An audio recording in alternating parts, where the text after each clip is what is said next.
I saw that leadership was the solution to the problem of resignation, I started to realize there was actually another problem. And I went around, I started asking people to name a leader. And an interesting thing happened. Most of the time, people would name someone in a position of authority, whether that was in their community, in the world, in their organizations, but they would usually name somebody who was in a position of authority or power. But then when I would ask people to name a great leader, they would name people like Martin Luther King, Mother Teresa, right? And they would name people who are, that the history books have written volumes about. Now, when I said, can you name a great leader, how many of you thought about somebody like that? Like somebody who's high profile. Did you think of somebody like that? Right. And so I started to wonder, when I asked that question, why aren't more people naming the person next to them, the people that are all around them? And a few weeks ago, I Googled books on leadership, and I came up with over 32 million results. It's kind of a lot. So here we have a standard of leadership. If I ask who's a great leader, we have Mother Teresa as our model. I don't know about you, that sets the bar pretty high, right? And then I Google for books on leadership, and I come up with 32 million results. Now, that's a whole lot. So it's fair to say that leadership is a rich and very complex subject, right? And it occurred to me that that's part of the problem, that we've made leadership such a lofty ideal and so inaccessible to so many that people don't believe that they can be a leader. Except I'll suggest to you that leadership happens one action at a time. And that's what I'm here to share with you today, that leadership isn't some lofty ideal that we realize. It's the kind of thing that manifests in the moment-to-moment actions we make and the choices we make to challenge the status quo for the sake of something that we really care about and that makes a difference for other people.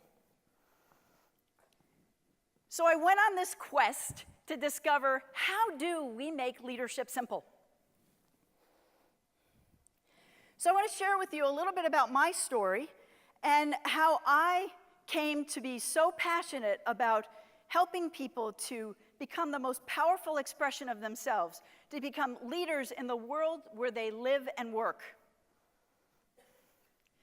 So this is a picture of me at 8 months. Now, I promise you I'm not going to tell you my whole life story. That would take too long, and I recognize that I am between you and the purses.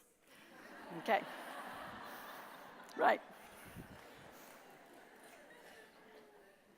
So my parents, they said when I walked at 8 months, they realized that I was always going to be going somewhere fast, and I was just always going to be going fast. I was always going to be in a hurry, right? But what this picture represents for me, it represents two things. And I actually keep this picture on my desk, and I have for some time, because it reminds me of a time when falling down meant progress. Now, when you're learning to walk and you fall down, what does it mean? Yeah, you're trying, you get back up, and it means you're a step closer to the Holy Grail at that moment in your life, which is learning to walk, right? So you can run away from people. Right, exactly. And the other thing it reminds me of is the part of me that is fearless and determined. So, there's this whole debate out there about whether leaders are born or made. I'll suggest that the leadership capacity that we have, we are born with. And I don't know what your words are, the aspect of who you are, but for me, it's being determined and fearless, that those are the seeds. I see those as the seeds of my leadership.